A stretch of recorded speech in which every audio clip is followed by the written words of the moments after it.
नहीं, अगर आपको ये लगता है कि सिद्धारमैया जी के लिए कुछ ही समय बाकी रहा है इसको देखते हुए, तो फिर तो निश्चित तौर पर उन्हें बनाया ही नहीं जाना चाहिए। ये तो उन्होंने पहले ही कहा था ना पिछले चुनाव में ना कि मैं संन्यास ले लूंगा उसके बाद, या सहानुभूति वोट बटोरना चाह रहे थे।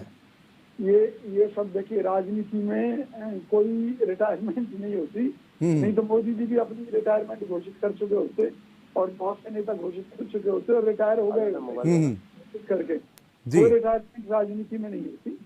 लेकिन अगर हमने कहा कि हमारे लिए विधायकों की ही अपेक्षा ज्यादा महत्वपूर्ण है कि वो किसे चाहते हैं चुनना, नहीं, ये कोई मुश्किल घड़ी नहीं है, क्योंकि ऐसी ही परिस्थितियां हर चुनाव के बाद पैदा होती हैं। आप क्या सोचते हैं, हिमाचल में पैदा नहीं हुई थी? एक तरफ प्रतिभा सिंह जी थी कि जिनके नाम पर, जिनके पति के नाम पर चुनाव लड़ा गया, ठीक है, और वहां पर हमने बनाया सुक्खू जी को, जो कि जिनके फादर जो है कहते हैं कि भाई कंडक्टर रहे बसों में। तो बड़ी मुश्किल होती है। मान लीजिए पंजाब में कैप्टन अमरिंदर सिंह के सामने हमने चन्नी जी को बनाया था, तो मुश्किलें तो आती हैं। देखिए, कर्नाटक में जो जनता ने हमें जन समर्थन दिया और पूर्ण बहुमत की हमारी सरकार बनाई, उसके आगे ये समस्याएं कुछ भी नहीं है। निश्चित तौर पर पार्टी का अंदरूनी मामला है, सुलझा लिया जाएगा और विधायकों की राय के बाद तय किया जाएगा कि भाई किसके सिर पर ताज रखा जाए। तो क्योंकि हमें कर्नाटक की जनता से उन वादों को भी पूरा करना है जो राहुल गांधी जी ने वहां की जनता से किए थे। तो जन अपेक्षाओं पर खरा उतरने वाला और बैलेंस बनाकर चलने वाला। देखिए, जितने भी पार्टी विधायक जीत कर आए हैं उनके क्षेत्रों में भी विकास कार्य होने हैं। उनके साथ एक सही तारतम्यता है बनाए रखने वाला सीएम चाहिए। प्लस में वहाँ कर्नाटक के ऊपर बहुत बोझ है कर्जे का और दूसरी समस्याओं का, उन समस्याओं को भी दूर करना है। इसके अलावा जो हमें अपने वादे पूरे करने हैं उनसे जो खर्च बढ़ेगा उसकी भरपाई कैसे होगी। तो ये सारा मैनेजमेंट का सिस्टम और सब कुछ देखकर और विधायकों की राय लेकर एक योग्य व्यक्ति को, देखिए विधायकों की राय तो ली जा चुकी है। आप कह रहे हैं कि हमारी प्रायोरिटी जनता से के वादों को पूरा करना है, लेकिन उससे पहले तो मुख्यमंत्री का चुनाव करना पड़ेगा ना। सवाल तो इस बात को लेकर उठ रहा है कि कुर्बानी देगा कौन, सिद्धारमैया साहब या डीके शिव कुमार? आपके हिसाब से क्या संभावनाएं बन रही हैं? नहीं, इसमें कोई मतलब कुर्बानी वाली बात नहीं है। जो मौजूदा परिस्थितियां हैं, मैं एक छोटी सी चीज कहता हूँ। राजस्थान में हमारे सामने क्या दिक्कत थी कि सचिन पायलट जी के साथ में 20 विधायक थे और बाकी विधायक अशोक गहलोत जी के साथ थे जी। तो हमें विधायकों की बात माननी पड़ी। इसी तरीके से इस मामले में जो विधायकों ने अपनी राय रखी है जी, उसका सम्मान करते हुए हम निश्चित तौर पर कदम उठाएंगे और वही चेहरा प्रदेश का मुख्यमंत्री होगा जिसे वहाँ के विधायक चाहते हैं और जो जन अपेक्षाओं पर खरा उतरेगा। और ऐसी बात नहीं है कि भाई जो मुख्यमंत्री नहीं बनेगा उसे कुछ नहीं मिलेगा, उसकी भी एक महत्वपूर्ण जिम्मेवारी सरकार में होगी ताकि वो ज्यादा से ज्यादा लोगों की सेवा कर सके। चलिए संक्षेप में एक सवाल का जवाब और दे दीजिए, फिर मैं बीजेपी प्रवक्ता का रुख करूंगा, क्योंकि आपने कहा कि विधायकों की पसंद के आधार पर ही ये फैसला होगा कि मुख्यमंत्री की ताजपोशी किसके सिर पर होगी। लेकिन सिद्धारमैया साहब ने तो दावा कर दिया कि ज्यादातर विधायकों का समर्थन मेरे साथ है, यानी सिद्धारमैया साहब को बागडोर सौंपी जा सकती है, ये माना जाए?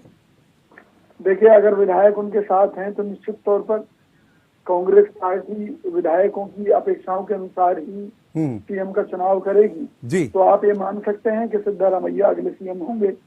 माधवी जी की पहले एक बात का मैं जवाब देना चाहूंगा। ये जो आरोप लगा रही है बार बार तुष्टीकरण तुष्टीकरण और तुष्टीकरण, इनका कहना है कि कांग्रेस उस व्यक्ति को मौका देगी जो तुष्टीकरण की राजनीति में ज्यादा सफल होने वाला होगा। तो मैं इनका जवाब देना चाहता हूँ कि इनकी पार्टी की एक प्रवक्ता थी, नुपुर, याद होगा, भाजपा की प्रवक्ता थी और किस तरह से इस्लामिक कंट्रीज के दबाव में आज वो नुपुर कहाँ भाजपा ने छुपा। सर छोड़िए ना, मुद्दे से भटकते नहीं है, क्योंकि महत्वपूर्ण है। कर्नाटक की जनता को बेसब्री से इंतजार है कि हमारा मुख्यमंत्री कौन होगा। सरकार तो उन्होंने कांग्रेस की चुन ली, मुख्यमंत्री पर आइए ना। बात का जवाब जरूर दूंगा। तो एक तरफ तो मोदी जी ये कहते हैं कि कांग्रेस ने देश के मुसलमानों के लिए कुछ नहीं किया, मुसलमानों के साथ धोखा किया है। दूसरी तरफ भाजपा प्रवक्ता आरोप लगा रही है कि भाई हमने मुसलमानों के तुष्टीकरण के लिए तमाम योजनाएं चलाई। फिर तो ये समझ में नहीं आता कि आखिर भाजपा कहना क्या चाहती है। एक तरफ मोदी जी कहते हैं कि वो मुसलमानों का विश्वास जीतने में लगे हुए हैं, दूसरी तरफ वो कुछ और कहने लगते हैं। उनकी इस बात का जवाब कर्नाटक की जनता ने दे दिया है। इसीलिए तो कह रहे हैं, अब आगे की बात कीजिए कौशिक साहब। मैं वही कह रहा हूँ ना, सुन सकते। अब मुद्दा ये है कि भाई हम किसे मुख्यमंत्री के तौर पर चुनेंगे। याद रखना, अगर कोई मुसलमानों की राजनीति करना चाहता है या कोई हिंदुओं की राजनीति करना चाहता है तो हम किसी ऐसे व्यक्ति के हाथ में कमान नहीं देंगे। हम कमान उस व्यक्ति के हाथ में देंगे। आपके हिसाब से फॉर्मूला क्या हो सकता है कौशिक साहब? आपके हिसाब से क्या फॉर्मूला हो सकता है या क्या होना चाहिए? फार्मूला तो पता है क्या है, बड़ा सीधा सा फार्मूला है। मैं उसे देसी भाषा में बता देता हूँ कि घर के बाहर अगर 20 कुत्ते बैठे हों और आपका खाना चुरा कर ले जाने के लिए, तो उन परिस्थितियों में आपको सब चीजों का ख्याल करना पड़ेगा। कि भाई हमें मालूम है कि अगर हम विधायकों की अपेक्षा का सम्मान नहीं करेंगे तो भाजपा ऑपरेशन लोटस चलाने के लिए तैयार बैठी है। वो हमारे विधायकों को लपकने के लिए तैयार बैठी है। तो इसलिए जो भी सीएम बनेगा वो वही होगा जिसे विधायक चाहेंगे। उसमें अगर सिद्धार्थ, ये कमाल की बात होगी कि मैंने अनुमान लगाया है जी, और हमें तो कोई दिक्कत नहीं है पार्टी को, लेकिन मुद्दा ये है कि भी क्या जो दूसरा पक्ष है डी के शिव कुमार इस बात के लिए मानेंगे?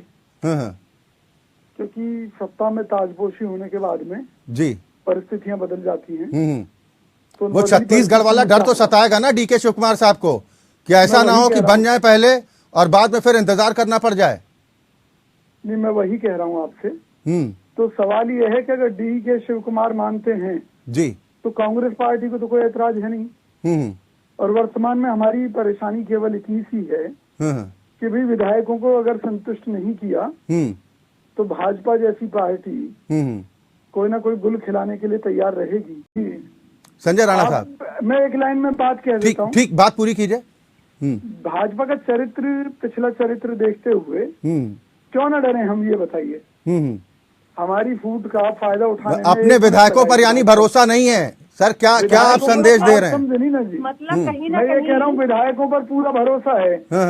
डर भी है कि कहीं टूट ना जाए। ये किस तरह का भरोसा है? ना हमें ये है कि भी अगर हम विधायकों की अपेक्षा के मुताबिक सीएम नहीं चुनेंगे, अगर विधायक असंतुष्ट होंगे जी तो कल को उनकी नाराजगी हमारे लिए परेशानी का सबब तो बन सकती है ना। चले, कम से कम ये अच्छी बात है कि आप इस बात को स्वीकार कर रहे हैं। देखिए, मैंने ये कहा कि ना हम डी के शिव कुमार की संतुष्टि के लिए काम कर रहे कांग्रेस पार्टी हाईकमान, और ना ही सिद्धारामैया जी की महत्वाकांक्षाओं के लिए काम कर रहे। हमारे सामने मुद्दा है कर्नाटक के विकास का। कर्नाटक की जनता से जो वादे पूरे करने हैं हमें, उनको लेकर हमारी सोच है। उन परिस्थितियों में जो चुने हुए विधायक हैं, अगर हम उन्हें संतुष्ट नहीं कर पाएंगे ये तो सर, लेकिन जनता अब ये तो चाह रही है कि भैया हमने तो रिजल्ट दे दिया, आप मुख्यमंत्री अब तक नहीं दे पा रहे हो। आप चिंता ना कीजिए, मुख्यमंत्री जो होगा वो जनता की अपेक्षाओं के मुताबिक ही होगा। कई बार थोड़ा धैर्य रखना पड़ता है। जब हमारे विधायक धैर्य रखे हुए हैं तो बीजेपी वालों को क्या परेशानी है? सवाल ये है कि भाजपा के आधे से ज्यादा सांसद दागी हैं, और तो और टेनी जी का नाम आपको मालूम होगा, जो कि केंद्रीय राज्य मंत्री हैं। इस प्रकार से उनके ऊपर आरोप है, उसके बावजूद उन्हें मंत्री बना रखा है। नहीं तो ये नहीं चलेगा ना कि उनके दागी हैं इसलिए हमको भी छूट मिल जाए। नहीं, मेरी बात तो सुनिए। हमारे बहुत से नेताओं के ऊपर बीजेपी सरकार ने झूठे मुकदमे दर्ज किए हैं। अगर झूठे मुकदमों से दागी हो जाता है तो राहुल गांधी जी को भी राजनीति बंद कर देनी चाहिए। आपका कहने का अर्थ ये है।